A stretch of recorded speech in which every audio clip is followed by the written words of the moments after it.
Assalamualaikum warahmatullahi wabarakatuh. Salam sejahtera, Om Swastiastu, Namo Buddhaya, salam kebajikan. Ibu dan Bapak yang berbahagia, selamat bertemu dengan saya, Bowo Irianto, Widyaiswara BPSDM Provinsi DKI Jakarta. Pada kesempatan kali ini, kita akan membahas materi Diklat Manajemen Strategis pada mata Diklat Design Thinking. Materi yang akan kita dalami lebih rinci kali ini adalah konsep dasar design thinking dengan submateri yang meliputi pertama, pengertian design thinking, yang kedua, elemen penting dan sikap dasar dalam design thinking, dan yang ketiga, tahapan design thinking. Indikator keberhasilan dari pembelajaran ini adalah setelah selesai mengikuti pembelajaran ini, Anda diharapkan akan dapat menjelaskan konsep dasar design thinking.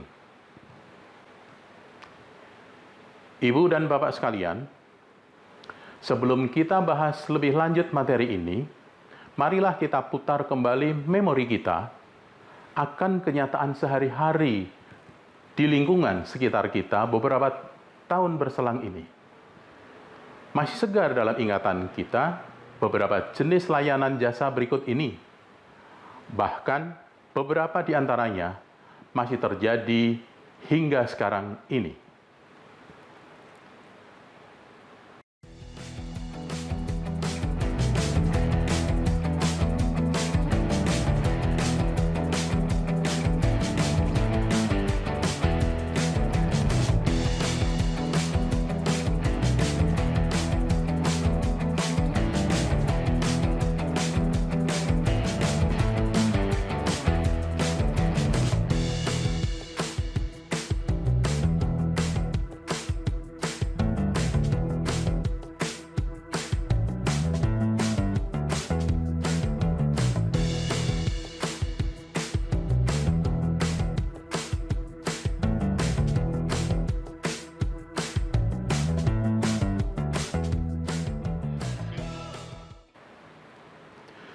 Beberapa tayangan itu semua menampilkan dua sisi yang cukup ekstrim tentang fakta betapa cepatnya perubahan yang terjadi di hadapan kita. Yang ditunjukkan dengan terjadinya pergeseran antara produk layanan publik berbasis pendekatan konvensional dengan penerapan ilmu pengetahuan dan teknologi terkini dalam menghadapi tantangan dan tuntutan perkembangan serta perubahan lingkungan keseharian kita. Kondisi ini secara pasti akan terus berlanjut sesuai dengan tuntutan perubahan maupun kebutuhan lingkungan strategis untuk menjawab perubahan itu sendiri. Merujuk pada contoh-contoh tadi, dalam tinjauan pelayanan publik, dibutuhkan terobosan inovasi demi terwujudnya bentuk layanan yang sesuai atau memenuhi harapan pengguna. Oleh karenanya, dibutuhkan cara dan jalan berpikir yang lebih inovatif agar kita dapat menyesuaikan perkembangan yang terjadi di sekitar kita dalam rangka menemukan jawaban atas masalah kekinian yang kita hadapi. Salah satu caranya dengan pendekatan design thinking. Baiklah, Ibu dan Bapak yang berbahagia. Segera kita awali pembelajaran tentang konsep dasar design thinking ini. Jadi, apakah sebenarnya pengertian design thinking itu? Selama ini, kita seringkali memikirkan proses tercepat untuk menyelesaikan suatu masalah tanpa menganalisis dan mengenali masalah yang sebenarnya. Kita sering memilih suatu cara yang kurang tepat untuk disebut sebagai solusi masalah. Hal ini dikarenakan kita tidak mencari tahu dan menganalisis akar permasalahan yang kita hadapi. Hal yang dianggap sebagai solusi masalah masih sebatas jalan pikiran kita sendiri. bukan melalui proses mendengar masukan dari pengguna atas produk yang kita hasilkan. Kita sering melakukan hal-hal yang instan dan cepat. Pola pikir kreatif selalu memikirkan hal-hal yang memberikan perubahan-perubahan pada produk, hasil, atau proses pengerjaan agar dapat memenuhi kebutuhan. Pola pikir kreatif ini mengarah pada inovasi, di mana inovasi adalah proses dan atau hasil pengembangan pemanfaatan suatu produk atau sumber daya yang telah ada sebelumnya, sehingga memiliki nilai yang lebih berarti. Dalam membuat desain, sebuah solusi terutama dalam bentuk sebuah produk atau aplikasi, dibutuhkan metode yang tepat dalam mengarahkan proses pembuatan dan perancangan. Desain yang dimaksudkan di sini bukan hanya sekedar membuat sebuah produk atau aplikasi yang diterima pasar atau mudah untuk dibuat, tetapi lebih ditekankan kepada menciptakan suatu yang diinginkan dan dibutuhkan oleh pasar atau pengguna produk tersebut. Design thinking adalah proses menciptakan ide-ide baru yang kreatif dan inovatif, yang dapat memecahkan permasalahan yang ada tanpa menimbulkan masalah baru, di mana design thinking melibatkan berbagai disiplin ilmu untuk memperoleh solusi terbaik. Design thinking adalah proses untuk menghasilkan inovasi yang berpusat pada orang sebagai fokus inovasi dan didukung dengan pembuatan prototipe. Inovasi yang dihasilkan bisa berupa produk, jasa, atau desain bisnis. Design thinking beranjak dari hasrat pengembangan produk atau layanan yang dilandasi oleh pemahaman dan minat dari orang-orang yang menjadi tujuan perancangan produk atau layanan. Hal ini memungkinkan kita mengamati, melibatkan diri, dan mengembangkan empati dengan target pengguna. Design thinking adalah proses berulang di mana kita berusaha memahami pengguna dan mendefinisikan kembali masalah dalam upaya mengidentifikasi strategi dan solusi alternatif yang bermuara kepada kepuasan pengguna. Dalam pengertian yang paling sederhana, design thinking adalah proses menciptakan ide-ide baru dan inovatif yang dapat memecahkan masalah. Hal ini tidak terbatas pada industri atau bidang keahlian tertentu. Design thinking memiliki beberapa elemen penting, yaitu ke-1, people-centered. Ditekankan bahwa setiap tindakan yang dilakukan berpusat pada apa yang diinginkan dan dibutuhkan oleh penggunanya. Dengan berpusat terhadap keinginan dan kebutuhan user, maka akan mudah dalam menemukan solusi untuk memecahkan masalah yang dihadapi. Kedua, highly creative. Dapat digunakan kreativitas sebebas-bebasnya. Tidak perlu ada aturan yang terlalu kaku dan baku.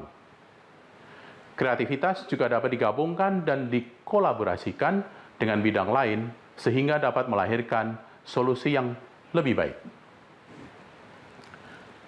Ketiga, hands-on.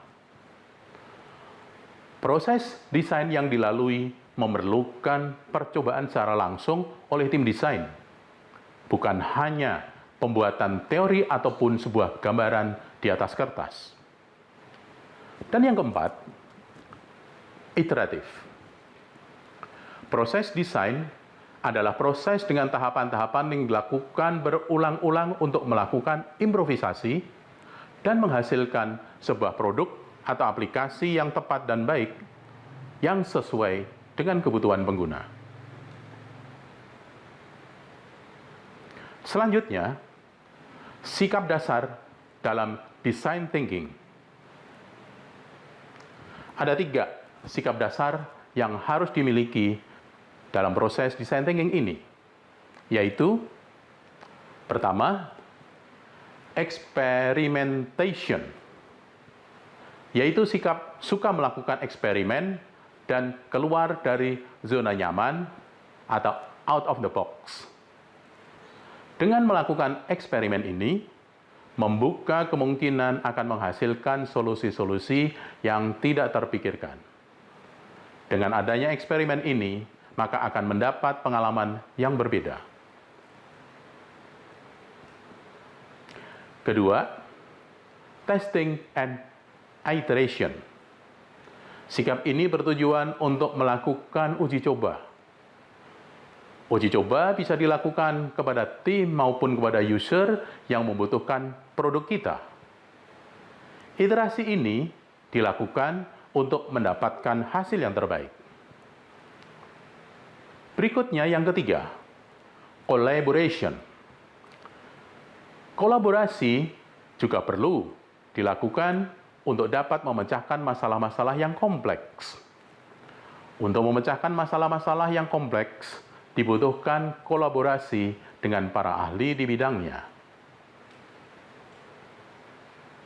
Baiklah, Ibu dan Bapak sekalian, berikut ini adalah tahapan design thinking. Ada 5 tahapan dalam proses design thinking, yakni yang pertama, empathize. Tahap pertama dilakukan untuk mendapatkan pemahaman empatik dari masalah yang ingin dipecahkan. Pada tahap ini dilakukan pendekatan terhadap customer atau pengguna produk kita. Apa sebenarnya yang diinginkan oleh mereka? Hal ini dapat dilakukan dengan terjun langsung ke lapangan, bertemu mereka dengan melakukan wawancara, dan juga bertindak seolah menjadi mereka, agar permasalahan customer yang benar-benar ingin diselesaikan dapat berjalan dengan lancar. Dengan menempatkan diri kita sebagai pengguna, kita akan benar-benar memahami kebutuhan mereka. Tahap kedua, define. Setelah mengerti kebutuhan pengguna yang sebenarnya, maka kita perlu menggambarkan ide atau pandangan pengguna menjadi dasar dari produk atau aplikasi yang akan dibuat. Pada tahap ini dapat dilakukan dengan menyusun daftar kebutuhan pengguna dan menggunakan pengetahuan mengenai kondisi yang sedang terjadi di pasaran. Informasi yang telah dikumpulkan selama tahap empathize, dianalisis, dan disintesis untuk menentukan masalah inti yang akan diidentifikasi. Tahap define ini akan sangat membantu untuk menyelesaikan masalah pengguna karena telah dilakukan penetapan masalah. Tahap yang ketiga, ideate. Tahap ini merupakan tahap untuk menghasilkan ide. Semua ide-ide akan ditampung guna penyelesaian masalah yang telah ditetapkan pada tahap define. Penting untuk mendapatkan ide sebanyak mungkin atau solusi masalah di awal fase ide. Untuk tahap akhir ialah pengkajian dan pengujian ide-ide tadi untuk menemukan cara terbaik dalam rangka memecahkan masalah atau menyediakan elemen yang diperlukan untuk menghindari masalah-masalah yang nantinya terjadi. Kita perlu melakukan evaluasi bersama tim dengan menggabungkan masing-masing ide yang telah disesuaikan dengan kebutuhan yang ada. Berikutnya yang keempat, prototype. Ide-ide yang sudah ada sebelumnya diimplementasikan dalam sebuah produk atau aplikasi uji coba. Perlu dihasilkan sebuah produk yang nyata sehingga fungsi dari produk tersebut dapat dijalankan.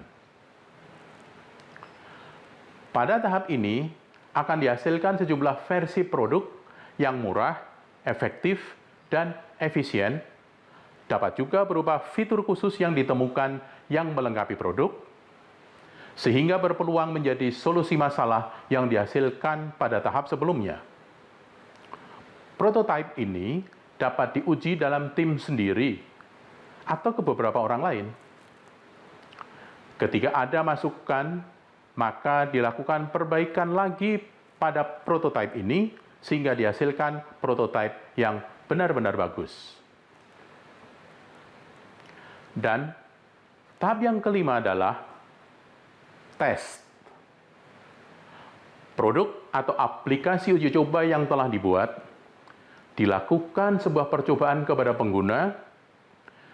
Dari pengalaman pengguna dalam menggunakan produk atau aplikasi uji coba, akan didapatkan masukan untuk memperbaiki dan melengkapi produk yang ada.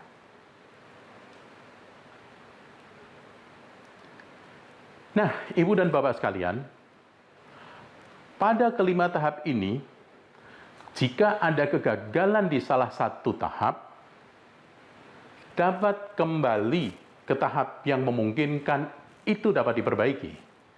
Misalnya, pada tahap ideate tidak menghasilkan penyelesaian masalah, maka dapat kembali lagi ke tahap empathize. Demikian, siklus ini akan terus berulang hingga ditemukan produk yang benar-benar memenuhi harapan, keinginan, dan kebutuhan pengguna.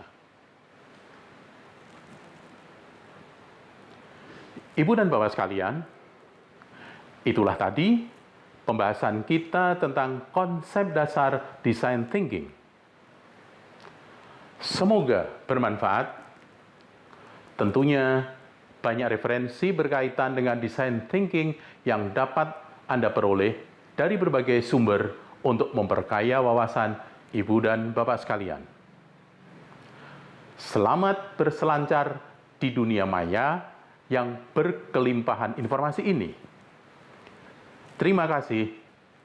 Wassalamualaikum warahmatullahi wabarakatuh.